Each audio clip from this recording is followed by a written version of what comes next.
Donc cette semaine, le sujet du cours c'est, ils ont dit comment devenir un mensch. Alors, ils traduisent, c'est quoi un mensch? Ils ont dit ici que le mot mensch il est rentré dans le dictionnaire américain.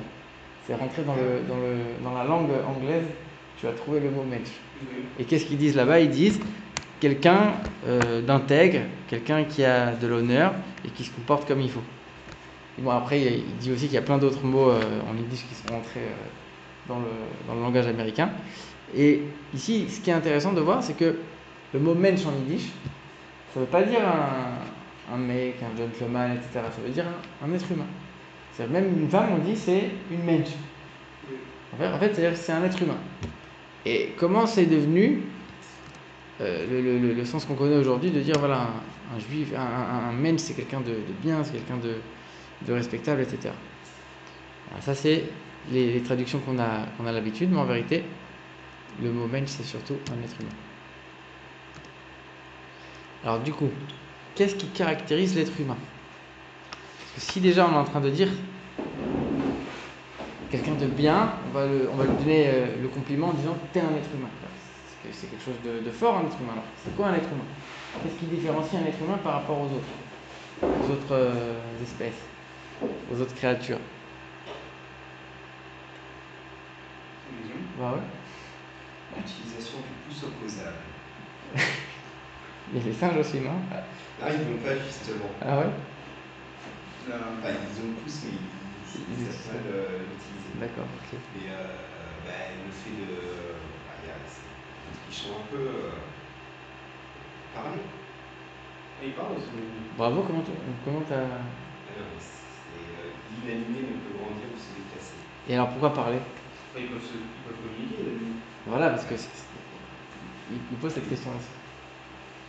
Mais très bien, très bien. Alors franchement, vous avez bien tapé bien fort. Ok, alors, ici en fait, le sujet il l'annonce dès le départ. Un être humain, c'est quelqu'un qui est capable de dominer ses émotions, qui est capable de se retenir. Ça veut dire quelqu'un qui a des envies, quelqu'un qui a des pulsions. Capable. Qui est capable, oui. Potentiellement. En tout cas, il peut choisir d'eux.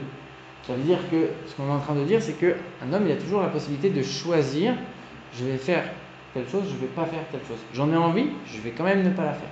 Je vais quand même réussir à me retenir. Un animal, c'est très dur. Alors on peut réussir quand on dresse un animal éventuellement, mais même quand on dresse les animaux, la nature, elle finit toujours par ressortir.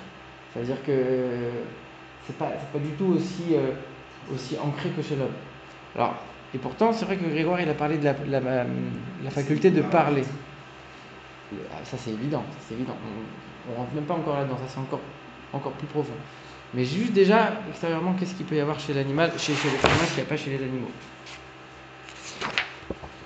Alors, ici, voilà.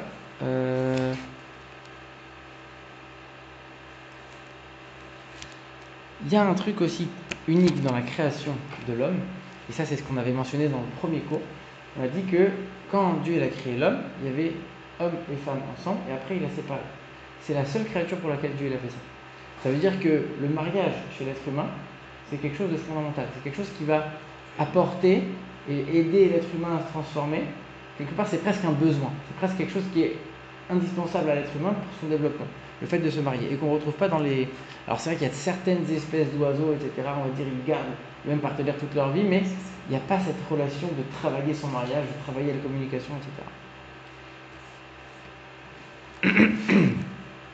Ok.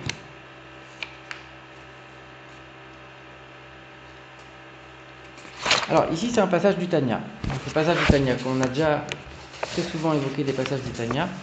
Ici il dit la chose suivante. Il dit le cerveau domine les émotions.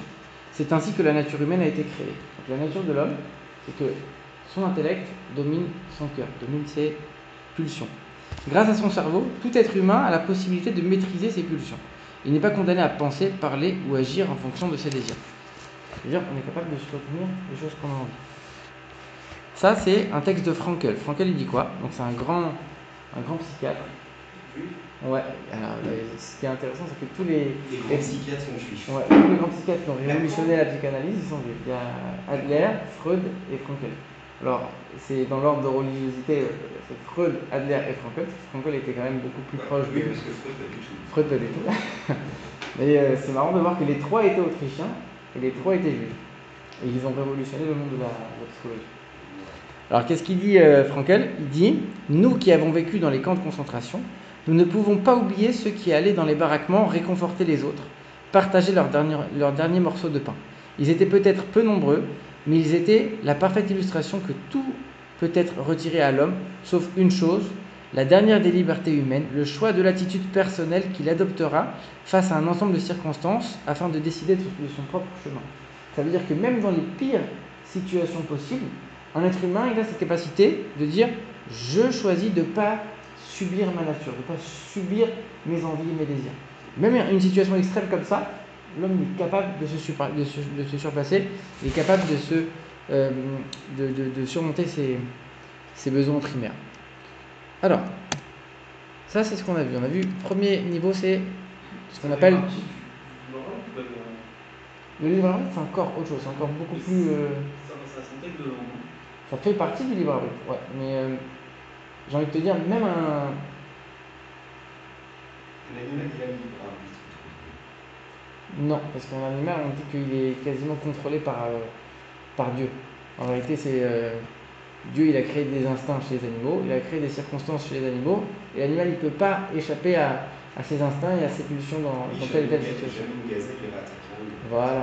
Donc en fait, il y a un libre arbitre qui est... Enfin, il n'y a pas de libre arbitre, il y a un choix chez l'animal qui est uniquement basé sur ses instincts, donc c'est très limité. Ok, qu'est-ce que je disais? Ok, donc ça on l'a dit, c'est le premier niveau. On l'a dit de même, ça c'est ce qu'on appelle le règne minéral. Il ne peut pas bouger, il ne peut pas grandir, il ne peut pas se déplacer. C'est le niveau 1. Niveau 2, on a le végétal. Il peut grandir, donc on voit qu'il y a un mouvement, mais il ne peut pas se déplacer. Troisième niveau, l'animal. L'animal, il peut se déplacer, mais comme on a dit, il est limité par son instinct et sa nature. Et l'homme, comment on appelle l'homme? On ne l'appelle pas... Ah la vache. Voilà. Médaber. Médaber, celui qui parle. C'est-à-dire que dans le langage, ouais, celui qui vit. Alors, ça veut dire que la plante, elle est appelée celle qui pousse. Elle pousse, mais elle ne vit pas, entre guillemets. Alors que l'animal, on le sent plus vivant que la plante. Sommaire, ça veut dire qu'il pousse. De même, ça veut dire qu'il se tait, qu'il ne bouge pas. Sommaire, ça pousse. Raï, ça vit, ça bouge. Médaber, c'est lui qui parle. Ouais. Alors, c'est aussi valable dans l'hébreu courant, mais en tout cas, en hébreu courant, tu ne diras jamais, pour dire le règne humain, tu ne diras jamais Médaber, quoi. En hébreu, c'est Médaber, ouais. Donc ça veut dire que l'être humain, c'est celui qui a la capacité de parler. Alors lui, il a posé une très bonne question. Il y a des animaux qui parlent. Communique. Bah oui, les dauphins, ils parlent entre eux. Tous les animaux. Pas tous, je sais pas. Mais en tout cas, il y a énormément d'animaux qui ont des langages. Enfin, ils ont une manière de se faire comprendre. Ouais, bien sûr. Mais les dauphins, c'est quoi ça raconte? Ouais, il y a un petit son, un petit son, ouais. C'est flippant. Alors, c'est quoi la différence entre eux et nous? C'est que nous, même si on ne parle pas la même langue, on se comprend ou on peut se comprendre, que les animaux, d'une espèce à une autre, ils ne se comprennent pas. Oui, ben nous, on ne les comprend pas, eux non plus. Et eux ne nous comprennent pas, donc c'est pareil. Oui, c'est vrai. En fait, je vous le donne direct. Tu veux tout le dire un peu? Non, pas forcément. La particularité de l'homme, c'est qu'il a la possibilité d'adapter sa communication, d'adapter sa manière de parler. Ça veut dire que c'est pas juste qu'il va dire je veux manger et je te dis que je veux manger. Pas juste de dire s'il te plaît viens avec moi. Non, il y a tout un environnement autour de la parole, il y a tout un contexte, toute une subtilité qu'on est capable de rajouter pour savoir comment je vais faire passer le message. Qu'est-ce que je veux dire? Quelle connotation le message il va avoir? Ça veut dire que quelque part, ça, c'est unique à l'être humain. C'est pour ça qu'on appelle Médaber. Tout ce qu'il y a autour de la parole qui est hyper important dans la communication, ça les animaux, ils n'ont pas.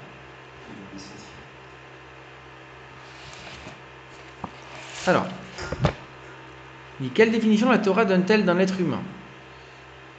Alors ça, c'est un texte très intéressant. On va passer un peu après.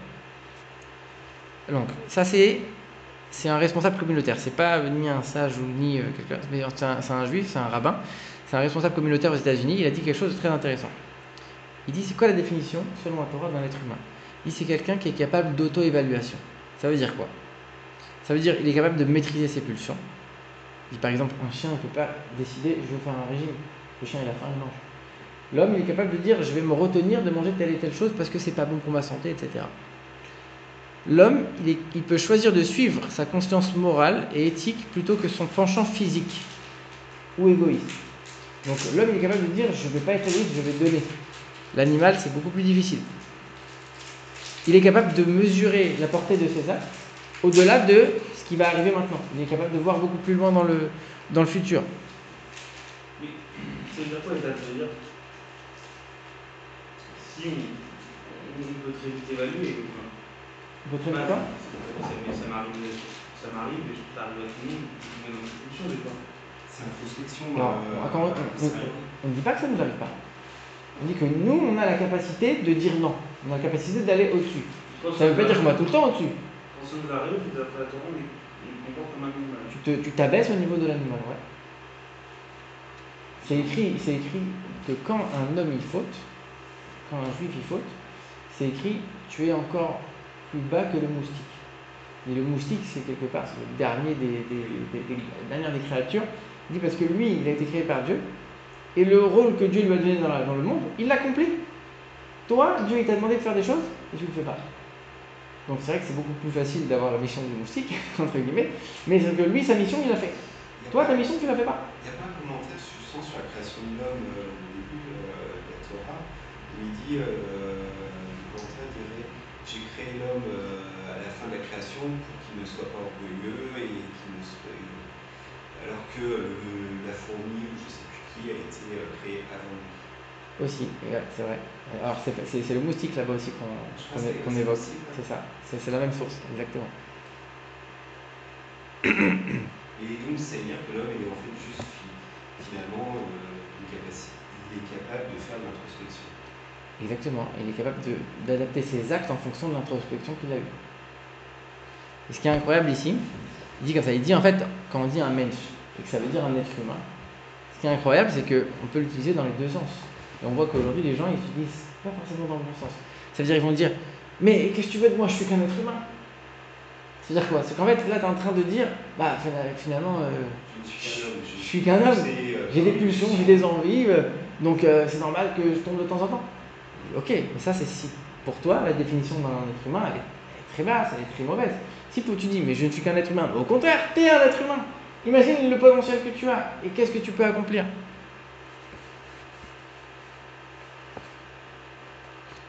Ok, très bien.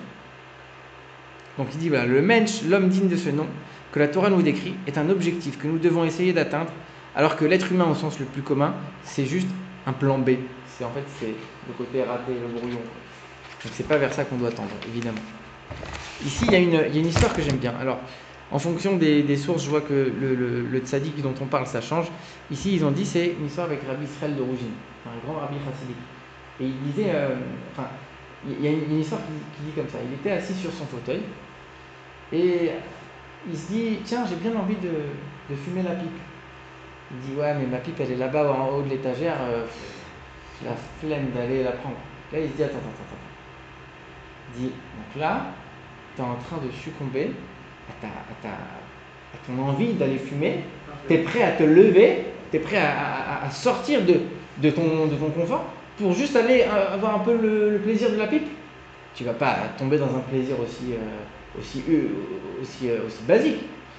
Et d'un autre côté, il dit d'accord, sauf que si je reste dans le canapé, ça veut dire que je suis un paresseux et que je me laisse complètement aller dans ma nature de paresseux. Il dit alors, il était bloqué, quoi qu'il arrive, qu'est-ce qu'il a fait? Il s'est levé, il a été jusqu'à l'étagère, il n'a pas pris la pipe et il est parti se rasseoir. Pour montrer, je vais combattre ma nature jusqu'au dernier détail. C'est une vraie histoire, bien sûr, c'est une vraie histoire. Et par rapport aux animaux, alors ici aussi il y a une autre histoire. Ça c'est une histoire très connue. Alors ici ils ont dit que c'était avec le Rambam, mais c'était pas avec le Rambam. Moi je l'ai entendu avec le Khatam Sofer, avec d'autres. Alors l'histoire elle dit la chose suivante. Il y avait ce sage là en l'occurrence, peu importe c'est qui, il avait un débat avec d'autres sages d'autres religions. Et il lui disait, il leur disait, l'être humain, il est complètement au-dessus, il a la capacité d'aller au-dessus de ses pulsions, etc., etc. Et eux, ils disaient non, les animaux aussi. L'être humain, il n'est pas tellement différent d'un animal. L'animal, il a des pulsions. L'être humain, il a aussi des pulsions. Et l'être humain, il est capable de se surmonter. L'animal aussi, il est capable de se surmonter. Ils n'étaient pas d'accord. Ils lui ont dit, ok, très bien, viens avec nous. Tel jour, on va faire une réunion dans tel endroit, etc. On va discuter du sujet, on va débattre. Et il arrive à la réunion et il voit des chats habillés en costume qui se tiennent debout comme ça. Ils essaient de se mettre debout. Et c'est les chats qui amènent la nourriture. Et ils viennent et ils servent le plat. Alors je ne sais pas comment, mais ils servent le plat. Et lui, ce sage, il voit ça, ni une ni deux. Il sort une petite souris, paf, et tous les chats commencent à s'agiter. Ils balancent tous les plats. Il n'y a plus de plats, il n'y a plus de serveurs, il n'y a plus de costume, il n'y a plus rien. Est-ce que cette histoire est vraie ou pas? Je ne saurais pas vous dire, mais en tout cas, c'est vraiment l'idée de dire l'animal, même s'il va réussir. Par contre, il y a une autre histoire que j'ai entendue cette semaine, ça c'est une vraie histoire par contre, c'est que les communistes, dans les goulags, ils avaient mis des chiens de garde pour éviter que les prisonniers s'enfuient. Et il y a une fois, il y a un très grand mashpia qui était au 770, il raconte que quand lui il était 8 ans au goulag, pendant une de ces 8 années, il y avait un co-détenu à lui qui a réussi à s'enfuir. Et tout le monde disait, mais comment il a fait? C'est pas possible, il y a les chiens autour, ils te rattrapent, ils te bouffent en 2 secondes. Lui, il avait en fait économisé des petits morceaux de viande, jour après jour, et quand il est parti, les chiens ils ont commencé à le poursuivre, il leur a jeté plein de morceaux de viande. Donc en fait, avec toutes les années de dressage que ces chiens ils avaient, il y avait de la viande, c'est fini, il n'y a plus, je garde pas, c'est fini. Et quand les policiers communistes ils ont vu ça, ils ont tué tous les chiens, en disant, vous n'êtes pas capable de faire la mission qu'on vous a demandé, ils les ont tous exécutés. C'est-à-dire qu'en fait, l'animal, sa nature première, elle va finir par revenir. L'homme, alors c'est vrai que des fois on peut tomber, mais à chaque seconde, on a le choix. On a le choix, on a la capacité de surmonter. Très bien. Qu'est-ce qu'il dit ici dans la diapo? Donc le cerveau domine les émotions, ça on l'a vu. Ça c'est la citation de Frankel, on l'a vu. On va voir la vidéo.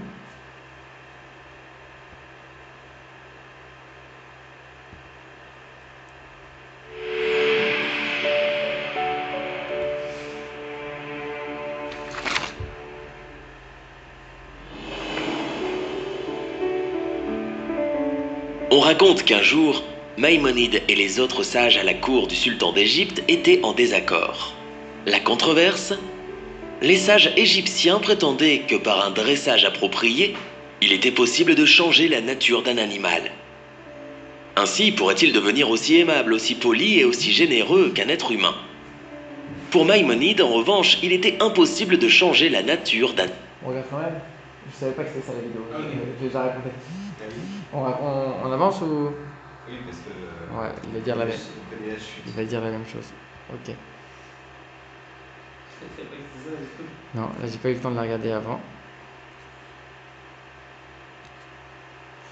Ok, très bien. Alors, qu'est-ce qu'on voit dans le texte de la Torah? Dieu façonna l'humain à partir de la poussière de la terre, et il insuffla dans ses narines une âme de vie, et l'humain devint un être vivant. Ici, quand on regarde le texte en hébreu, a priori, il n'y a aucune différence entre l'être humain et les autres. Il dit quoi? Il dit Nishmat Chaim, une âme de vie, un esprit de vie. Et toutes les créatures elles ont un esprit de vie. Qu'est-ce qui va vraiment différencier l'être humain, encore une fois?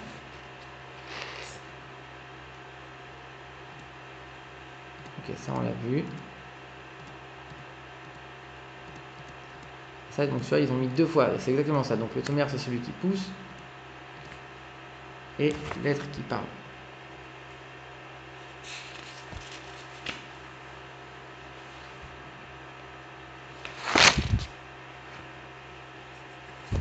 Ok, ça on va passer.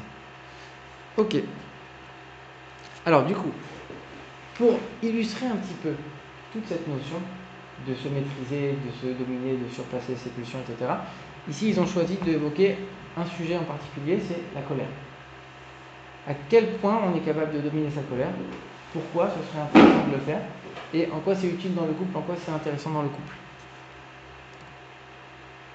Apprendre à maîtriser, ils ont mis la colère, les pulsions, l'humeur en général.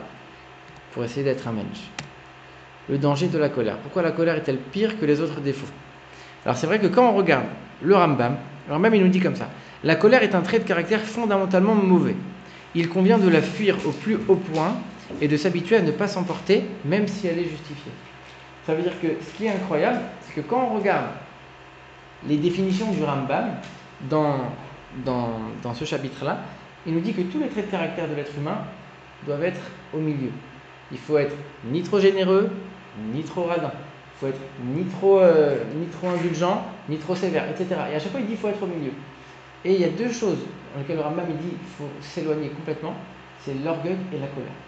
Ça, il n'y a pas de demi-mesure. C'est pas, non, il faut un peu de colère. Non, tu t'éloignes à 100% de la colère. Pourquoi c'est tellement important? Pourquoi le Rambam il met tellement l'accent sur la colère? Alors ici, il dit, voilà, ça suscite d'autres mauvais comportements. En fait, la colère, elle va entraîner quelque chose. Elle va entraîner ensuite d'autres mauvaises conséquences. Biaise notre jugement et notre faculté d'analyse. Quelqu'un qui est en colère est plus capable de décider, il est plus capable de choisir, il est plus capable de réfléchir. Exactement. Et après, on regrette en général.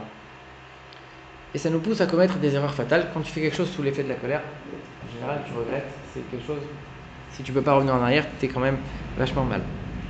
Ici, pourquoi ils ont choisi cet attribut de la colère? Il y a un article qui dit la chose suivante, c'est des chercheurs qui disent « La colère est la première émotion que ressentent les êtres humains, et c'est la dernière qu'ils apprennent à maîtriser. » Ça veut dire quoi? C'est-à-dire, un enfant, un bébé, quand il naît, au début, c'est s'il vous plaît, donnez-moi, s'il vous plaît, j'ai besoin. Au bout d'un certain temps, il commence un petit peu à s'habituer, ça devient presque de la colère. C'est-à-dire que c'est une des premières émotions de l'être humain. Il dit la première, je ne sais pas si c'est la première, mais en tout cas, c'est une des premières. Il dit, et pourtant, c'est la dernière qu'on arrive vraiment à maîtriser. C'est une vie de travail. C'est ce qu'on appelle une caprice. Ouais, exact. On euphémise un peu les ouais, exactement. C'est exactement ça. Vous connaissez des vieillards Ouais, malheureusement.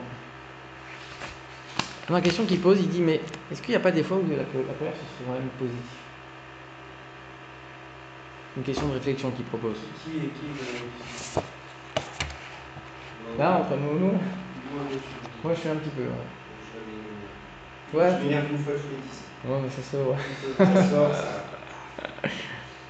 Moi, c'est un vrai taf. Avec ma compagne, Ouais, ouais. ça fait 14 ans qu'on est ensemble. C'est Jamais engueulé une fois. C'est vrai, c'est incroyable. On n'a jamais explosé le tout. Une fois. C'est incroyable ça. Par contre, on parle. On parle des heures. Après, c'est des natures. Hein, c'est, Ah non, mais alors qu'elle, elle est. un gros caractère. Un gros caractère. Et quand même, elle s'énerve pas. Ah, mais c'est sûr. C'est beau, hein. Oui, c'est sûr. Franchement, c'est admiratif. Ok, ici il explique, c'est vrai que des fois il y a des disputes. Il dit, et un couple qui va bien, c'est pas un couple qui ne se dispute pas. C'est normal de se disputer, ça arrive. Seulement il faut le faire de manière constructive. Se mettre en colère, non. Ne pas être d'accord, avoir un conflit, oui, ça arrive. Au contraire, ça permet de dénouer des fois des choses qui vont s'envenimer, etc. Et ça peut être encore pire après. Donc le fait de crever l'abcès, ça peut être bien. Mais toujours de manière constructive et savoir comment le faire. Donc ça c'est indispensable dans le mariage. Alors, ça on va... Ça c'est le chapitre d'après. Alors, ici il parle de Moshe Rabbeinu. Il y a un passage qui dit que même Moshe Rabbeinu, il s'est mis en colère. C'est écrit, il s'est mis en colère à 3 reprises. À chaque fois, il a commis une erreur. Ça c'est le Sifré qui dit ça. Ensuite, on a... Alors ça c'est un article encore qui dit quoi? Les études comparant la colère à la tristesse, à l'inquiétude ou aux émotions à caractère neutre ont montré que les personnes qui se mettent facilement en colère portent des jugements plus stéréotypés et hâtifs. C'est-à-dire quoi? C'est-à-dire qu'en fait quand tu es en colère, c'est même pas quand tu es en colère, quelqu'un qui a l'habitude de se mettre en colère, il va avoir un jugement qui va être très très réducteur à chaque fois. Et ici, il dit que les études qui ont été faites, c'est chez des juges d'instruction et chez des jurys, dans les tribunaux, ceux qui ont des tempéraments colériques, ils vont juger les choses de manière beaucoup moins objective. Et ils vont avoir des clichés qui vont revenir immédiatement en regardant les gens. C'est très corrélé à l'orgueil aussi. Ouais, bien sûr. Et c'est pour ça que le Rambam dit aussi. Moi, personnellement, enfin, après, c'est moi aujourd'hui. Je me suis contrôlé. J'étais très colère, très nerveux. On était très bien avec toi aujourd'hui. Il en faut pour me. Ça peut arriver encore. C'est des natures. Ah, parce que c'est jamais fini, donc C'est le pas travail, jamais c'est toujours. Tu peux retarder le fait que tu as pété un câble. Là, Oui, c'est juste retardé. Non, tu peux faire en Mais c'est sorte comme ça, de toute façon, que c'est comme ça qu'on fait. le fait que tu vas te câbler, c'est loin, tu vois, et même très loin. Mais si un jour tu as un câblé, tu câbles de manière que. Tu vois ce que je veux dire. Mais par contre, moi je sais que quand je suis en colère, automatiquement je deviens grave orgueilleux. Le mec en face, c'est une merde. Ouais, je suis supérieur à lui, quoi. Tu vois ce que je veux dire. C'est vrai, mais en fait, c'est un peu ce qu'on disait, c'est quand tu es en colère, tu réfléchis plus. Réfléchis Tu réfléchis plus, tu juges très vite et tu as tendance à te sentir un peu au-dessus. Ouais, t'as raison, ça va ensemble. Ça va ensemble. Et bref, là ici, il dit que voilà, les juges et les jurys, ils ont un jugement qui est faussé quand ils ont un tempérament colérique. Ok, qu'est-ce qu'il dit ici? Il dit un truc intéressant. Ok.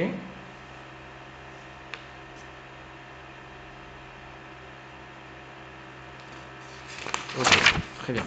Alors, il y a un passage d'une Mishnah qui dit la chose suivante. Là, ici, ils ont mis le tableau. La Mishnah dans Pirkei Avot, elle dit la chose suivante. Elle dit, il y a 4 types de caractères. Il y a celui qui se met facilement en colère, mais qui se calme facilement. Qu'est-ce que la Mishnah elle dit sur lui? Il a rattrapé son défaut par sa qualité. Donc, il a... Pirkei Avot, ouais. Il se met en colère très vite, mais il s'arrête tout de suite. Donc, le défaut, il le rattrape par sa qualité. Ça, c'est le Tunisien. Il crie tout le temps, il s'énerve, mais en fait, ça ne dure jamais, il n'est pas énervé, il n'y a pas de dispute dans le temps. Ça c'est bien. Ça veut dire que quelque part, bon, alors il vaudrait mieux. Oui, aujourd'hui c'est ça. Il se met vite, il se met en colère, mais après, 2 minutes après, il est calme.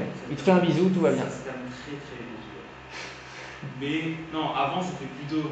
Alors attends, on va faire étape par étape. Ensuite, il y a le deuxième, il dit celui, il se met très difficilement en colère. Par contre, une fois qu'il est en colère, impossible de le calmer. Il dit lui, sa qualité, il l'a perdue avec son défaut. C'est-à-dire qu'il a une qualité, il n'est pas colérique, mais par contre, une fois qu'il est en colère, et c'est des fois, alors j'ai envie de dire c'est des Marocains, bon, on ne va pas caricaturer, mais c'est-à-dire que des fois il y a des familles qui vont rester fâchées, des frères ils vont rester fâchés pendant des années, des dizaines d'années. C'est-à-dire qu'en fait, ils sont capables de garder la rancune et la dispute, de l'étaler sur un long terme qui est inimaginable. C'est dur d'être amnésique. C'est dur d'être. On ne dit pas que celui qui s'est calmé, il a oublié, il a pardonné, c'est pas pareil, c'est pas qu'il a oublié. Tu peux te rappeler de ce qu'on t'a fait sans vouloir l'autre. Donc voilà. Ici on a celui qui se met facilement en colère mais il se calme facilement, celui qui se met difficilement mais qui se calme aussi difficilement. Et ensuite on a celui qui se met difficilement en colère et qui se calme direct. Donc ça il dit, c'est un facile, c'est quelqu'un de bien, le pieux. Celui qui se met facilement en colère et qui se calme très difficilement. Et ça, on dit c'est le rachat, c'est le méchant. Alors, Ah ouais? Ouais. Très difficilement. Il se met très vite en colère et il se calme pas. J'ai entendu se met très difficilement. Il se calme difficilement. Ouais, Il est tout le temps bien.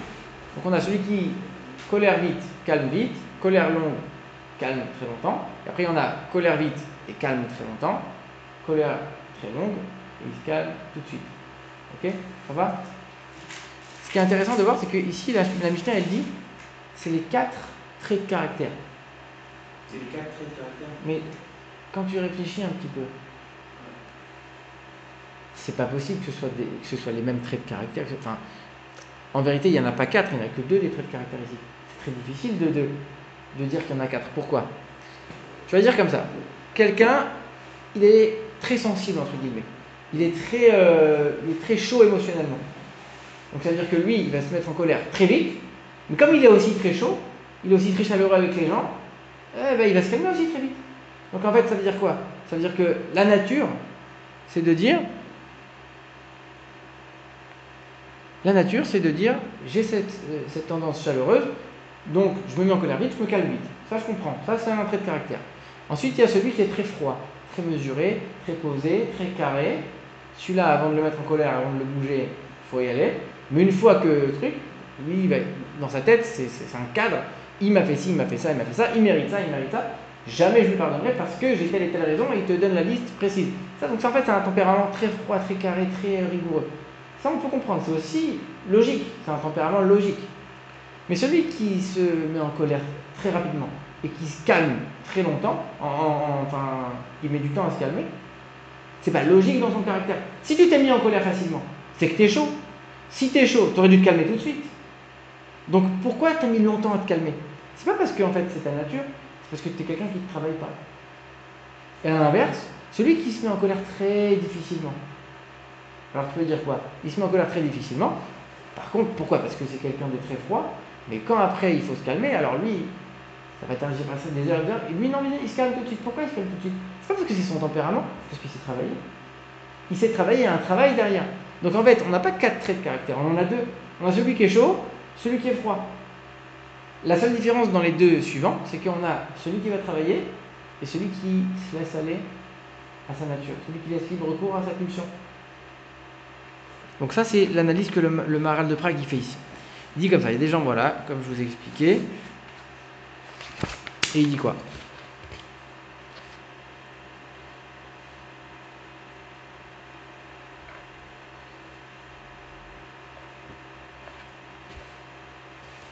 Ok, très bien, on a tout dit.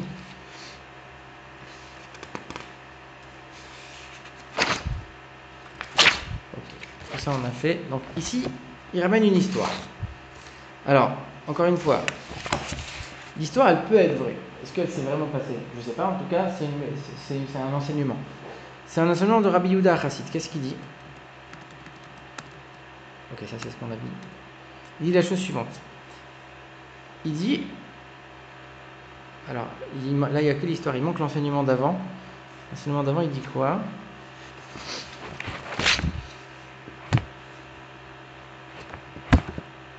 Non, ok, c'est ça. Il dit... Donc il y avait un fils qui avait le plus grand respect pour son père. Avant sa mort, le père il dit au fils, il dit attention, tu m'as bien respecté toute ma vie, tu as été un très bon fils, je te demande de me respecter après ma mort. Je te demande de faire des choses, tu vas devoir m'écouter. Le fils il dit d'accord, je vais t'écouter, je vais écouter ton testament entre guillemets. Il lui dit la chose suivante, si jamais tu sens de la colère, laisse toujours passer une nuit avant d'agir. Reste tranquille, ne réagis pas tout de suite, attends le lendemain. Lui il comprend pas trop, son père il meurt, et il se dit un truc, je dois écouter mon père, chaque fois qu'il est en colère, c'est ça. Encore une fois, c'est une leçon quelque part, on s'en fout de l'histoire. Qu'est-ce qui arrive à ce bonhomme?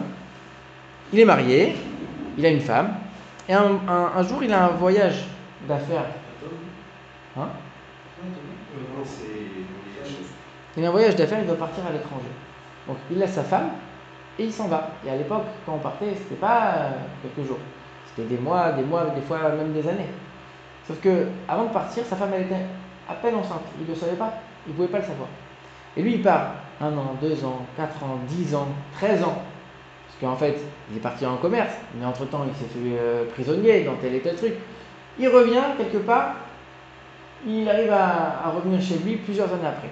Il dit je vais enfin voir ma femme, je vais enfin voir ma maison, etc. Et il rentre, et avant de rentrer, il passe par la fenêtre, et il voit un homme embrasser sa femme.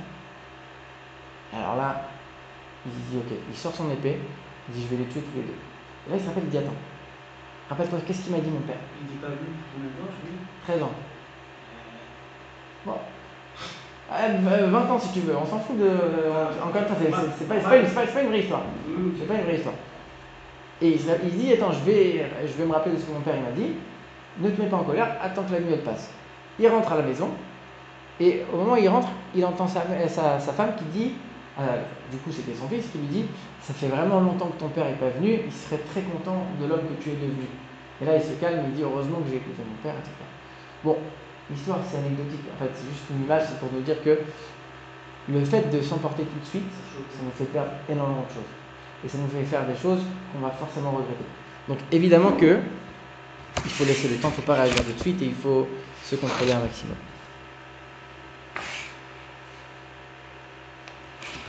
Ce qui est intéressant aussi dans cette histoire, c'est de sortir un peu du contexte. de voir, de prendre un peu d'envol sur la situation, de prendre un peu de hauteur. C'est-à-dire que des fois, tu vois une chose, tu as l'impression que c'est comme ci, c'est comme ça, tu as un jugement qui est très rapide, qui est très hâtif, et en vérité, c'est pas exactement ce qui se passe, tu peux pas savoir ce qui se passe derrière. Ici, il raconte l'histoire d'un chercheur. C'est un chercheur, et c'est quelqu'un de connu, il s'appelle Stephen Covey. Il a fait plein d'études aux États-Unis, il a sorti plein d'articles. Il raconte une fois qu'il était dans le métro. Il est dans le métro, il voit à un arrêt du métro, il y a un papa qui rentre avec 2 enfants. Le papa il s'assoit et les enfants font la guerre mondiale dans le wagon. Ils vont voir tout le monde, ils dérangent, ils touchent les sacs, ils sautent en l'air, ils font du bruit, ils crient, ils prennent les trucs, ils poussent. Alors, 1 minute, 5 minutes, 10 minutes, un quart d'heure, au bout d'un quart d'heure, lui, ce chercheur-là, il va voir le père, il lui dit, je comprends pas, tu leur dis pas quelque chose, ça suffit, c'est fatigant. Il lui dit, écoute, on sort juste de l'hôpital, ma femme elle est morte, je sais pas trop comment réagir, je suis un peu bloqué et je pense qu'eux aussi savent pas trop comment réagir, ils sont un peu perturbés. Et là il dit, ok. En fait, des fois, on a juste une vision partielle de la chose. Il y a aussi une autre histoire. Torah Box, ils ont fait une vidéo très intéressante. Tu vois quelqu'un en train de braquer une voiture. En plus, le gars, ils ont fait un look un peu bad boy, comme ça, tu te dis, ouais, lui, c'est un voleur tout de suite. Et le gars, il est là, et il voit quelqu'un avec un pieu en train d'enfoncer la voiture, en train de faire baisser la vitre. Il court comme ça, il va pour frapper le gars. Au moment où il va pour frapper le gars, il ouvre la porte, le voleur, et tu vois l'enfant à l'intérieur qui était resté bloqué sous la chaleur, qui était en train de mourir. Et là, il dit ok, merci, etc. Encore une fois, quand tu n'as qu'une certaine vision, là, forcément, tu ne vois pas les choses avec assez de recul. Tu as un jugement qui est actif, tu te mets en colère, tu dis attends, je vais m'arrêter une seconde, je vais prendre un peu de recul, je vais prendre un peu de hauteur, et automatiquement, les choses elles vont s'arranger. Et ça, c'est pas valable que dans de très grandes choses, on donne des grands exemples pour qu'on puisse comprendre l'idée, mais en fait, c'est valable même dans des petites choses. Hein, il y a un truc, c'est exactement ça, ça passe ce soir sur France 2, France 3, bref. Le thème de l'émission, c'est est-ce qu'on est tous racistes? Voilà. Moi, je crois que c'est Kevin. Alors, il est arrivé très tard, mais. C'est qui? C'est Kevin, je pense.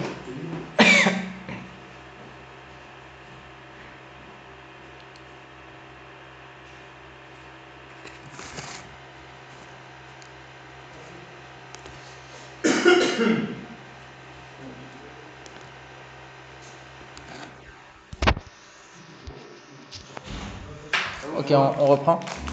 Donc des fois il faut prendre. Ah, attends, t'es en train de dire quelque chose. Ouais, non, c'est juste j'ai un passage sur Twitter où en fait, pour illustrer est-ce que les Français sont racistes ou ça, ils ont filmé 2 personnes, les mêmes femmes, un Afrique du Nord, maghrébin, un Français, et les 2 font la même action, scier un cadenas de vélo. C'est son vélo. Il y en a. Excellent. Quand c'est un Nord-Africain là, Ils vont l'arrêter en disant un voleur. Ils vont appeler les flics, ils vont le filmer et tout ça. Le Français, le gardant. Ils vont dire ah non, c'est son vélo, il a eu un problème. Ils s'en foutent. Et C'est voilà, marrant. c'est toujours ça rejoint un petit peu. Quand on ne connaît pas, On juge très rapidement. on juge très rapidement. Exactement. Et ça, c'est peut-être ça le plus dur. C'est sûr, et encore une fois, c'est pas que dans des trucs aussi flagrants que ça. Oui. En fait, ce qui est important, c'est de prendre la leçon, même dans des petites choses du quotidien. C'est-à-dire que tu vois ta femme qui arrive en retard. Alors toi, tu as tendance à dire quoi? Tu vas te mettre en colère, tu vas dire tu arrives toujours en retard. Et c'est toujours comme ça, et j'en ai marre. En fait, attends. Prends 2 secondes de recul. Elle arrive en retard parce qu'il lui est arrivé telle chose. Ok, ça c'était pas prévu. En plus de ça, elle a dû faire autre chose à côté, ça aussi c'était pas prévu. Tu dis bon, d'accord. Tout ça ensemble, et en fait quand tu prends un peu de recul sur la situation, tu dis, moi, à sa place, j'aurais eu aussi un quart d'heure minimum comme ça. Donc en fait, toi dans ta tête, non seulement tu vas mal juger, mais tu vas même tendance à grossir le trait et à exagérer en disant, c'est toujours comme ça de toute façon avec toi, etc. Mais ça, c'est à appliquer dans la vie ou c'est juste à appliquer avec sa femme? Dans la vie en général, encore plus avec sa femme. Parce que la personne avec laquelle tu vas le plus vivre, avec laquelle tu auras le plus de moments comme ça, tu vois ce que je veux dire? Est-ce qu'il faut aussi l'appliquer? C'est quelque chose que tu devrais t'appliquer dans la vie de tes couples? Alors, il y a des fois où ça ne s'applique pas. Globalement, on devrait l'appliquer. Et après, celle avec qui on va le plus appliquer, c'est sa femme ou son mari, ça c'est sûr. Parce que tu as tellement d'occasions, tellement d'opportunités à chaque fois de t'énerver ou alors de te mettre en colère pour telle et telle chose en disant tout de suite, tu vas juger très vite. Non, calme-toi, comme il a dit l'autre avec son père, il a dit attends une nuit, ne te mets pas en colère tout de suite, et évite de faire des erreurs, parce que quelque part, toi tu vas lui dire quoi? Oui, t'arrives toujours en retard. Là, qu'est-ce qu'elle va faire ta femme? Elle va se braquer. Si elle se braque, c'est-à-dire qu'elle va être fâchée toute la soirée. Donc en fait, vous êtes en train d'aller à un mariage, faire une soirée sympa, elle va commencer à se vexer, toute la soirée tu vas essayer de la réconforter. En général, ça marche que à la fin de la soirée. La soirée, elle est fichue. Pourquoi? Parce que tu n'as pas été capable de te retenir 2 minutes. Attends un petit peu. Tu lui dis, ok, t'es en retard, je t'ai attendu longtemps, pourquoi? Et là, tu commences à comprendre. En général, il y a toujours une raison. Donc, après, des fois, il peut y avoir des raisons qui ne sont pas forcément légitimes, etc. On ne rentre pas forcément là-dedans. Mais l'idée, c'est de ne pas rentrer tout de suite dans l'emportement et d'essayer de prendre un peu de recul sur la situation. Mais imagine, elle est en retard parce que. Genre vraiment, elle faisait rien. C'est ce que je te dis. Il y a des fois où la justification, elle n'est pas valable. Mais tu t'énerves quand même ou pas? Il ne faut pas s'énerver. Encore une fois, on a dit au début, que le désaccord, il est même bénéfique dans un couple. C'est pas parce qu'un couple il va bien qu'ils s'entendent toujours parfaitement et qu'ils est toujours d'accord. Oui, il faut qu'il y ait des points de vue différents, il faut qu'il y ait un. Bien sûr. Il y a des disputes. Il faut que chacun apporte une chose. Mais c'est pas une dispute au sens. Ça a tapé Non, j'ai pas entendu.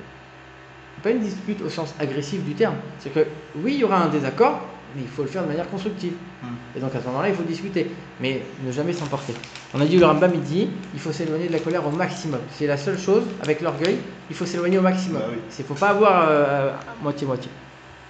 Ok, très bien. Donc là, qu'est-ce qu'il dit? Anticiper la colère. Je ne dispose pas de tous les éléments, donc il faut prendre du recul.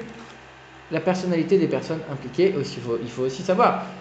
Chacun est différent, et chacun réagit différemment dans telle et telle situation. Elle est arrivée en retard, parce qu'il lui arrivait telle et telle chose. Dans telle et telle chose, elle réagit comme ça. Moi, j'aurais peut-être pas réagi comme ça. Mais comme ça, c'était le sujet du cours d'avant. La semaine d'avant, on a dit quoi? On a dit il faut accepter l'autre tel qu'il est. On a dit dans un couple, il y a l'amour et il y a le respect. L'amour, c'est très bien. Je prends même d'autres. De toute façon, c'est pas grave, c'était là la semaine dernière. L'amour, c'est je donne, j'aime, etc. Mais des fois, j'aime tellement l'autre que je vais l'étouffer. Je ne vais pas le laisser vivre, je ne vais pas le laisser respirer. C'est-à-dire que je veux qu'il soit comme moi, je veux que lui il soit. Mais lui, il est différent de toi. Et tu dois accepter l'autre avec sa différence, en sachant qu'il n'est pas comme moi, il est différent. On fonctionne différemment. Et je l'accepte comme tel. Et il a cette qualité qui est complètement l'inverse de moi. Mais c'est pas grave, je vais l'accepter et l'aimer en tant que tel, en tant que différent. Donc ça, c'est exactement la même chose, prendre en compte la personnalité. Donc tirer des conclusions hâtives, ça c'est ce qu'on a dit. Ouais, l'image elle est quand même sympa. Maîtriser sa colère. Voilà. Bon, la deuxième elle est mieux. Pas de préjugés, éclaircir les faits. Très bien. Les mots à bannir, encore une fois. Tu fais toujours comme ça, tu n'es jamais comme ça. Et c'est encore une fois, ça c'est le jugement hâtif. Et tu grossis le trait. Il y a aussi un autre point, et ça c'est quelque chose qui est très important en communication, c'est de ne jamais dire le tu. On dit je tue, je tue, je te tue. En disant le tu tues la personne. Ça veut dire quoi? Ça veut dire tu m'as fait ci, tu m'as vexé, tu as été méchant. Non. Là, la personne, qu'est-ce qu'elle va faire? Elle va se braquer, elle va se renfermer, et après elle va faire quoi? Elle va plus t'écouter, elle va uniquement chercher à se justifier. Ça veut dire qu'à aucun moment il y aura un dialogue. Tu as braqué la personne. Par contre, si tu lui dis, tu sais, hier j'étais très vexé, je me suis senti très mal à l'aise avec la situation. Et là, il n'y a pas de tu. C'est pas elle qui va dire, ok, explique-moi ton sentiment, pourquoi tu t'es senti comme ça? Et là, tu expliques. Et un sentiment, il est toujours légitime. Et comme le sentiment il est toujours légitime, tu lui dis, moi j'ai ressenti de la frustration. Moi j'ai ressenti de la peine à ce moment-là. Peut-être t'as pas fait exprès, mais moi j'ai ressenti comme ça. Et là il va se dire, ok, excuse-moi, j'ai pas fait exprès. Et là, tout de suite, la communication elle va être saine. Si tu lui dis, hier tu m'as vexé, moi j'ai rien dit, moi j'ai dit juste ça et c'est toi qui t'es vexé parce que. Non. Alors que quand tu dis j'ai ressenti ça ou ça, c'est beaucoup mieux. Donc le tu, faut jamais le dire. Et le jamais et toujours, ça aussi c'est des choses à éviter. Et si on vous voit, c'est pareil. Ok, ça on l'avait vu. Très bien. Alors, là il y a un autre texte. En fait, c'est l'histoire d'un seigneur polonais qui a décidé de se convertir au judaïsme. Il est devenu extrêmement religieux, extrêmement pieux, à tel point que, si je ne dis pas de bêtises, il a étudié avec le Gaon de Vilna. C'est quelqu'un d'extraordinaire. Et l'Église le recherchait parce que, comme c'était un seigneur, c'était un noble polonais, le fait qu'il se soit converti au judaïsme, c'était une honte pour l'Église. et ils voulaient absolument le forcer à revenir dans leur religion, ou alors sinon il était condamné à mort. Donc le truc c'est qu'il avait complètement changé de look, barbe, péote, chapeau, etc. Il s'est isolé dans un petit village et il étudiait toute la journée. Et il se trouve que dans ce village, à un moment, il y a un petit garçon qui a commencé à l'embêter régulièrement. Qu'est-ce qu'il a fait? Alors, il a dit arrête. Un jour, il a dit arrête de manière un peu plus franche. Le garçon, il a été se plaindre à son père en disant lui, il m'embête, lui, il me menace, etc. Le père, ni une ni deux, qu'est-ce qu'il fait? Il a été dénoncé à l'église. Et donc, l'église est venue, ils ont été le chercher. Ils m'ont dit maintenant, c'est soit tu te convertis, soit on te tue. Lui, il a dit même pas en vrai. Moi, je préfère être tué, je ne me convertis pas. Qu'est-ce qu'il a fait? Il était sur le bûcher. Et au moment où il était sur le bûcher, il a fait le schéma Israël. D'accord? Ensuite, il dit quoi? Alors, le bourreau, il voit qu'il est là, il dit rien, il est encore en train de prier juste avant sa mort. Il lui dit, mais je comprends pas. Tu penses que quand tu vas monter au ciel, alors, le fait que nous on te tue, ça va énerver Dieu et que Dieu il va s'énerver sur nous et qu'il va nous punir. Et donc c'est pour ça que tu es content. Parce qu'en te laissant tuer, tu vas énerver, enfin, ça va attiser la colère de Dieu sur nous. C'est pour ça que tu es en train de prier et que tu es bien. Il dit, mais pas du tout. Pas du tout. Il dit, je vais te donner un exemple. Il dit, moi quand j'étais enfant, j'avais des petits soldats, des petits jouets en forme de soldats. Je jouais avec. Il dit, avant, hein? Ah voilà, c'est ça. Il dit avant, j'étais pas. C'est marrant, j'avais pas fait le lien avec le sexe. Il dit avant, ils n'étaient pas en plastique comme ça. Avant, ils étaient en argile. En argile, ça se casse facilement. Et il dit, il a un copain, un petit voisin. Il était très jaloux. Qu'est-ce qu'il a fait? Il lui a cassé ses petites figurines. Et donc lui, il a été voir son père, qui était le noble de la région, etc. Il lui dit, regarde, lui, il m'a cassé mes trucs. Le père lui dit, bon, c'est bon. Arrête de me saouler avec les histoires d'enfants là, truc. Il lui a dit, attends, tu vas voir. Quand je vais grandir, ça va être moi le Seigneur. Et quand moi je vais être le Seigneur, je vais le punir, lui, cet enfant. Il dit, et quand j'ai grandi, je suis vraiment devenu le Seigneur, je crois vraiment que j'ai été punir ce mec-là parce qu'il m'a cassé mes soldats quand j'étais bébé. Évidemment que non. Ça veut dire quoi? Ça veut dire que quand tu prends un peu de recul sur la chose, un peu de hauteur, alors finalement c'est des chamailleries, c'est rien, c'est insignifiant. Alors que quand tu es dans le feu de l'action, lui, pour cet enfant-là, c'était la déclaration de guerre. Il méritait la peine capitale. Et pourtant, quand tu prends un peu de recul, tu dis, c'est rien. Donc lui, il dit la même chose. Il dit, moi maintenant, là, vous êtes en train de me faire des choses, etc. Quand je vais monter, je vais être collé à Dieu, je vais être uni avec Dieu. Tu crois que j'en ai à faire maintenant de vos histoires? Il va s'énerver, pas s'énerver. Je suis bien loin de tout ça. Et c'est exactement la même chose. Comme on l'a dit, prendre du recul des fois. Même si, comme tu as dit, des fois l'autre, il n'a pas des bonnes raisons. Il a vraiment fait des choses qu'il ne fallait pas. Tu dis, ok, très bien. Bien sûr. Tu dis, ok, très bien. Mais tu prends un petit peu de recul, tu dis, maintenant je vais m'énerver. Ça va servir à quoi? Ça va changer quoi? Et je m'énerve pourquoi finalement? Pour 15 minutes? Pour 30 minutes? Donc pour 30 minutes, maintenant je vais faire une histoire qui va durer 2 semaines. Franchement, est-ce que ça vaut la peine? Après 2 semaines, tu vas fort quand même. Hein. Bon, t'as compris, même si ça te gâche la soirée. Par exemple, tu vas à un mariage et à 30 minutes de retard. Tu dis, je vais gâcher ma soirée. Ça vaut la peine de gâcher la soirée. Franchement. Pour une histoire de petit retard, ça vaut la peine. Au-delà de ça, même peu importe l'histoire, quand il y a même des histoires qui prennent souvent de l'ampleur. Ça part d'une connerie. Mais c'est ça, c'est ça. Donc, non, mais je rejoins ce que tu dis. Hein. Donc vraiment, des fois, en fait, ça c'est très important parce que ça nous arrive tout le temps. Et comme il a dit Kevin, c'est pas forcément que dans le couple, c'est dans la vie de tous les jours. Des fois, des petites choses, on va s'énerver, et on va vouloir en tenir rigueur, et on va vouloir comme ça faire le têtu et dire, mais pourquoi? La voiture. Qu'est-ce que tu as à gagner, qu'est-ce que tu as à perdre? Essaye de faire la balance. La voiture. En voiture. En voiture, on s'énerve souvent et en fait, on voit que c'est pour rien. On aurait la voiture tous les 2 jours. Non, mais quand tu conduis, toi aussi, t'es parisien, frérot. Ouais. Bah ouais, la voiture, ça te rend dingue. En vrai, tu prends un peu de recul, un mec qui t'a fait une queue de poisson, bon. Bah, quand tu prends du recul. Mais sur le moment, t'es tellement énervé, tu pourrais te tuer. Tu sors, t'as envie de sortir de la voiture et de faire n'importe quoi. Non, mais Ethan, il est comme ça, il est nerveux, je sais qu'il est nerveux. Bah, beaucoup moins, franchement, et même en voiture, alors maintenant que j'ai une automatique, beaucoup moins. Tu sais quoi? Ça joue. Par contre, je pense que tu roules. Je roule très très vite. Ouais. C'est comment je le sais? Comment Ta est-ce que plaque, elle est dégueulasse. Là, ici? Mais ça, c'est une voiture de location, c'est pas à moi. Ah ouais? Ah, je pensais. T'as plus de C'est voiture? bah, elle est au garage. C'est une voiture qu'on m'a prêtée. Le garage, il m'a prêté. La plaque illisible. Ah, c'est pas à moi. Est-ce que tu. Après, je roule vite aussi, mais c'est pas la preuve. C'est une très bonne info du coup. Hein. La preuve, c'est l'heure à laquelle j'arrive chez moi quand je pars de Reims. Ça, c'est la preuve. C'est pas la blague. Et étonnamment, c'est ma femme qui m'a fait me calmer au volant. Quitte à quoi? Grâce à qui je me suis arrêté de Ouais, tu m'avais raconté ça. Ok, le texte d'après, qu'est-ce qu'il nous dit? Dans une semaine. Il dit, donc le Dieu il parle à Moshe. Ah voilà, Donc parce ça qu'on c'est dit- dans Shemot. Il dit quoi? Il dit, je vois que ce peuple est têtu. Il dit à la nuque dure, il est têtu. Donc cesse de me demander, cesse de prier, laisse ma colère s'allumer contre eux, je vais les détruire. Donc ça c'est quand le peuple juif a fait le veau d'or.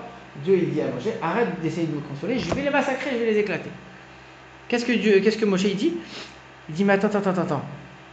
Là, tu as pris ce peuple, tu l'as sorti d'Égypte, tu as fait 10 plaies, tu as fait des miracles, tu l'as emmené dans le désert, tu leur as donné la Torah, tu as ouvert la mer, tu t'es investi en eux comme jamais, tu as montré aux autres nations, c'est extraordinaire ce peuple, etc. Et quoi? Pour une petite colère, là, tu vas tout gâcher? Tu vas tout gâcher? Tout le but de la création du monde, le don de la Torah, le schéma de la création, tu vas tout flinguer maintenant pour une histoire d'idolâtrie de Baal, franchement. Alors évidemment, encore une fois, il n'y a pas de calmer Dieu ou pas calmer Dieu, la colère de Dieu, Dieu il ne se met pas en colère, Dieu il est au-dessus de tout ça. Mais c'est-à-dire que Dieu des fois il rentre dans le jeu pour nous apporter des messages. Et ici le message il est très fort. Et après les Égyptiens qu'est-ce qu'ils vont dire? Tu as fait tout ça pour ça, etc. Et donc automatiquement qu'est-ce qu'il y a écrit après? Dieu il a dit ok, je leur ai pardonné, etc. etc. Deuxième texte, il dit... Alors ça c'est un auteur. Alors celui-là c'est un auteur, on ne sait pas, il s'appelle Rabbi Meyouchas Ben Eliyahu. Ils ne savent pas exactement à quel siècle il a vécu. Dans un livre il écrit la chose suivante. Il lui dit, c'est comme quelqu'un qui dit à son ami, tu vas te mettre en colère et tu vas perdre tout ce dans quoi tu as investi. C'est-à-dire que tu as un ami, tu as investi des années d'amitié. Il y a une histoire maintenant, tu vas gâcher 30 ans d'amitié pour un problème. Ça arrive ça. Oui, mais tu as une femme, ça fait 10 ans, 20 ans de mariage. Il y a une relation, il y a des enfants, il y a extraordinaire. Et quoi? Tu vas tout gâcher? Tu vas plomber l'ambiance de la maison? Tu vas faire un divorce? Pourquoi? Pour une histoire comme ça? Tu n'es pas capable de te retenir un petit peu, de prendre un peu de recul, de dire regarde, j'ai construit énormément. Ce que j'ai construit, je vais essayer de le maintenir. Et les gens en général, ils se disent ouais, je vais tout détruire, je vais aller reconstruire ailleurs. Mais c'est complètement débile. Essaye de réparer ce que tu as mis tellement d'années à construire, au lieu de dire je vais aller construire ailleurs, évidemment. J'ai une image de ce que tu dis. C'est comme si tu es informaticien, tu fais un logiciel, à un moment tu tombes sur un bug à la fin, et tu t'énerves, tu effaces tout. Exactement, c'est trop dommage. C'est trop dommage. Donc en fait, c'est exactement ce qu'on disait au début, on est les premiers à perdre dans la colère. On est les premiers à perdre. Mais c'est des fois la meilleure solution, c'est un problème. De tout supprimer En informatique. Ah d'accord, ok. Non, moi sinon j'aurais dit de faire table rase. C'est-à-dire que quelqu'un à qui tu as des histoires, au contraire, tu dis je supprime tout, maintenant on repart d'un bloqué. Dans ce sens-là, oui. Aussi. Dans ce sens-là, oui. Oui, contre un zéro. On reste là. Ok. Le grand philosophe, c'est Serge Bellamy. Sommes-nous, donc ça c'est un sujet de discussion, sommes-nous vraiment incapables de voir nos propres défauts? Donc ça c'est un passage dans la Gemara qui dit En Adam roe chova leatzmo. Un homme ne voit pas de défauts chez lui-même, ne voit pas de choses à améliorer chez lui. En général, on se trouve bien, on s'aime bien. Il dit Alkol peshaim techase ava, sur toutes les fautes, l'amour propre va couvrir. L'amour propre couvre les fautes de la personne. C'est-à-dire que tu vas faire des choses qui sont des fois très graves, et tu vas dire mais non, moi tu sais je l'ai fait parce que j'étais comme ça et c'est pas pareil pour moi. Par contre tu vois la même chose chez l'autre, oh quel pourri, quel enfoiré. Par contre chez toi, non mais tu sais moi c'est différent parce que etc. Et en général on veut que ce soit que Dieu qui nous juge en disant Dieu lui il connaît pourquoi j'ai fait ça, mais l'autre il connaît pas donc il va me juger, donc tu veux pas que les autres ils te jugent. Mais nous avec nous-mêmes on est bien. On est aveuglé par l'amour propre. Voilà, ça c'est ce que je viens de dire. Les composantes de l'amour propre. 3 raisons pour lesquelles nous sommes indifférents à nos propres défauts. Première raison, on justifie notre comportement, comme je viens de dire. Deuxième chose, on veut conserver une bonne image de soi. C'est vrai parce que pour être pour éviter d'être déprimé, pour être heureux et épanoui, il faut qu'on ait une bonne estime de soi. Donc, si tu commences à te dire je suis un pourri, je suis un raté, de toute façon regarde, j'arrête pas de faire ça et ça et ça, bah tu sais que ça va pas être bon pour ton moral, donc tu dis non, je suis quand même bien. Troisième chose, l'amour propre recouvre les défauts, comme on l'a dit. Ok, maîtriser sa colère, aimer son conjoint comme soi-même. Ça veut dire qu'en fait, il faut être avec son mari ou sa femme comme on est nous-mêmes avec nous-mêmes. Ça veut dire que de la même manière que toi, tes défauts, tu les acceptes, accepte aussi les défauts de l'autre. De la même manière que toi, tes manquements et tes petits égarements, bah, tu vas aussi te les pardonner. Si c'est ta femme, aussi pardonne-les. Et aussi, à chaque fois qu'il y a quelque chose qui se passe, il faut avoir une vision d'ensemble. En essayant de te rappeler, c'est pas uniquement ça que j'ai vu chez elle en vérité. C'est quelqu'un de bien, c'est quelqu'un d'extraordinaire dans telle et telle chose. Bon, après, on arrive rarement à ça. Hein. En vrai, bon, là, c'est beaucoup de cas extrêmes au final. Encore une fois, c'est des cas extrêmes. On grossit le trait pour comprendre l'idée, mais après, il faut l'appliquer dans les petites choses. Non, mais ce que je veux te dire, c'est que. Je vais zapper un peu parce que là, on a pris du retard. Comme toi-même, c'est pas. Il faut aimer tout le monde comme toi-même et non, la femme en priorité. Non, mais ce que je veux dire, c'est que ta femme, c'est normal que tu l'aimes comme toi. Aimer tout le monde comme soi-même, c'est difficile. Aimer n'importe qui comme soi-même, c'est. C'est un commun. Si, c'est un commun. Non, c'est bon. Très bien. Tu aimeras ton prochain. Ouais, ton prochain. Alors, en fait, il y a aussi un autre point. Ta famille, tu vois.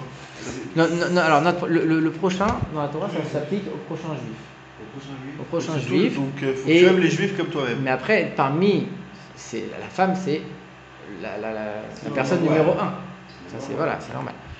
Avant les enfants, ça c'était ce qu'on avait vu dans le premier cours. Après, il y a un autre truc, c'est que les gens, ils ont tendance à voir le négatif beaucoup plus que le positif. Et ça, c'est la nature humaine. Ça veut dire que on a tendance à dire quelqu'un, il vient, il te range toute la maison. Et toi, tu lui dis, mais pourquoi il y a un truc qui traîne là? Attends, il a passé 2 heures à tout ranger. T'es pas capable de venir et ça, dire, c'est un truc de femme. C'est bien rangé? Non, toi tu viens, tu dis ouais, mais il y a encore. Ça, c'est un truc de femme. Les hommes, on fait pas ça. De quoi? Les hommes, on fait pas ça. Peu importe. Dans le cours de la semaine dernière, on disait que c'était un truc que les femmes disaient, c'est vrai. Mais nous aussi, des fois, alors, par exemple, je vais te donner un autre exemple. Toi, tu arrives à la table de Shabbat. Il y a 10 salades différentes de folie. Toi, tu arrives, tu dis, elles sont où les carottes râpées? Mais frérot, il y a 10 salades. Tu n'es pas capable de dire merci? Non, elles sont où les carottes râpées? Mais il y a 10 salades devant toi. Tu vois que celles qui manquent. C'est la nature humaine. Alors que c'est quelque chose à travailler. Essayez de voir le positif et pas le négatif, pas ce qui manque. Vous savez l'histoire avec Einstein, il est devant une classe à Harvard, le seul Harvard, je sais pas où il a fait ses études.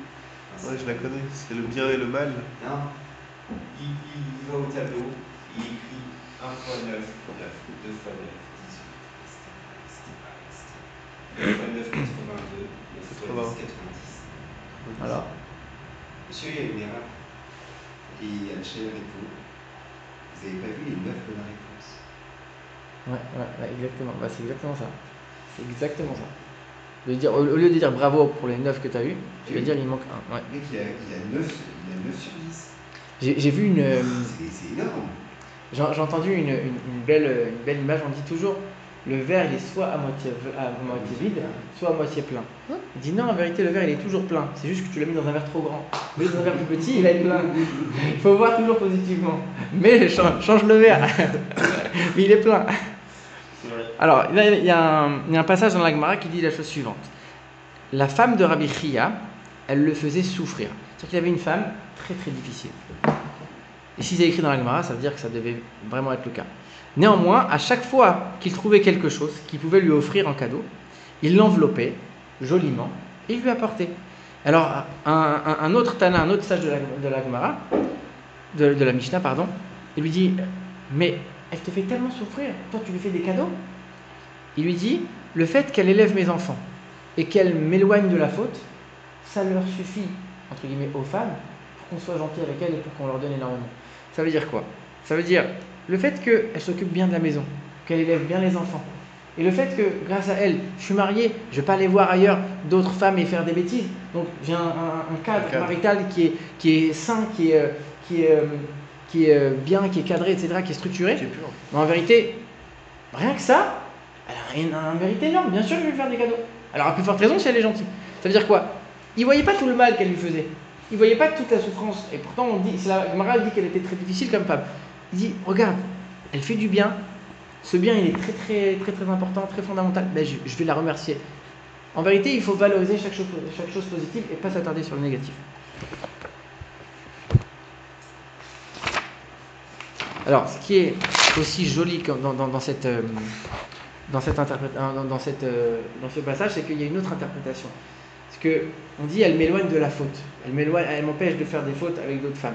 Dit chet en hébreu, la faute, ça veut dire une faute, mais le sens de l'étymologie du mot, ça veut dire un manque.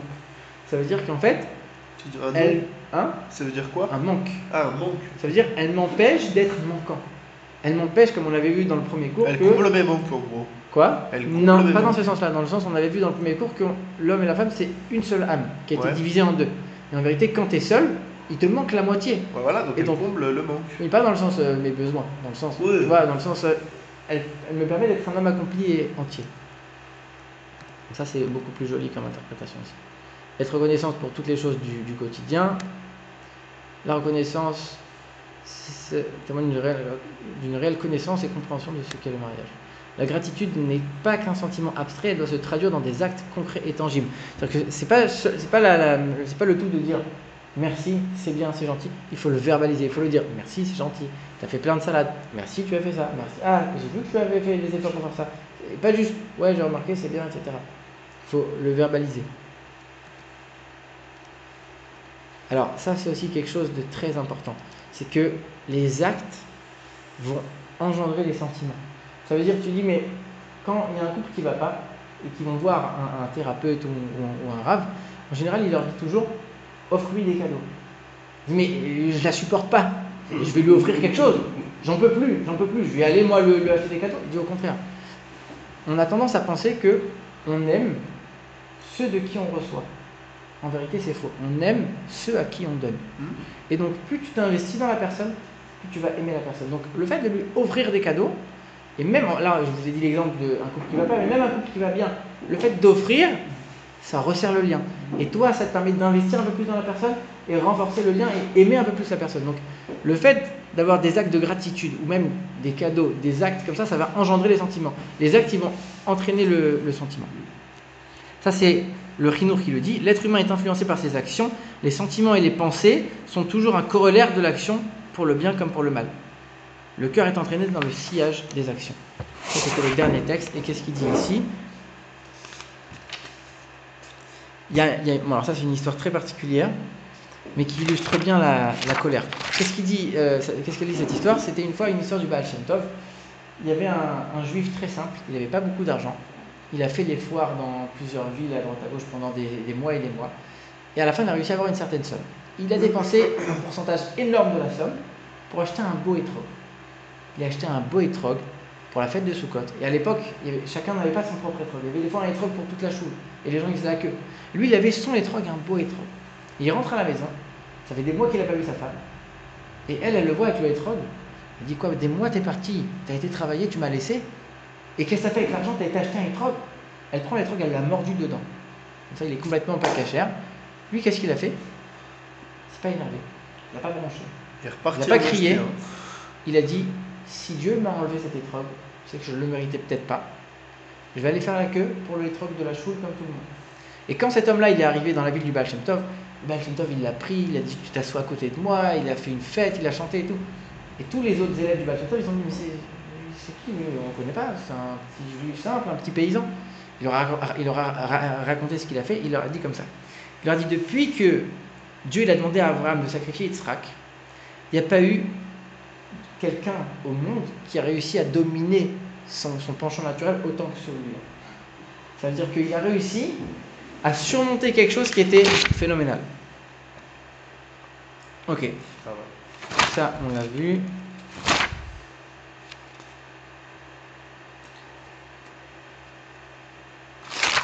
Ok, nickel, c'est bon, on l'a fini, Baruch Hashem. Là, qu'est-ce qui termine dans les diapos ? Les notions clés. Donc ça, c'est le résumé. La différence fondamentale entre les humains. Donc on avait dit au début, c'est quoi la différence entre un homme et les autres créatures ? C'est qu'on est capable de choisir, de s'auto-évaluer et de se retenir, de ne pas suivre toutes nos pulsions. Deuxième chose, c'est que l'être humain, on a dit, c'est Medaber, il communique, il est capable d'entretenir les relations particulières et de travailler sur sa communication. Troisième chose, on a dit qu'il faut fuir la colère tellement c'est grave, ça engendre d'autres choses. Il ne faut jamais agir sous le coup de la colère, toujours attendre, comme on a dit. Hein? La colère limite. On a dit, si on arrive à prendre un peu de recul, on voit que la colère elle peut être évitée. Il faut toujours voir plus large et ne pas définir la personne en fonction de ses défauts. Ne pas juger la personne pour ce qu'elle fait, mais pour ce qu'elle est. Toujours réfléchir à la personne qu'on a en face et repenser à ses qualités, etc. L'estime de l'autre et la reconnaissance que nous lui portons sont les conséquences du choix qui consiste à accorder de l'importance au bien qui nous prodiguons. En fait, il faut mettre l'accent sur le bien et pas sur le mal, pas sur le négatif. Partant du principe que nous sommes incomplets, le fait qu'elle soit là et qu'elle nous permette d'être nous-mêmes aussi complets, alors c'est déjà quelque chose d'extraordinaire. Ça, c'était où pour ce cours-là? Propriété sacrée ne peut entrer.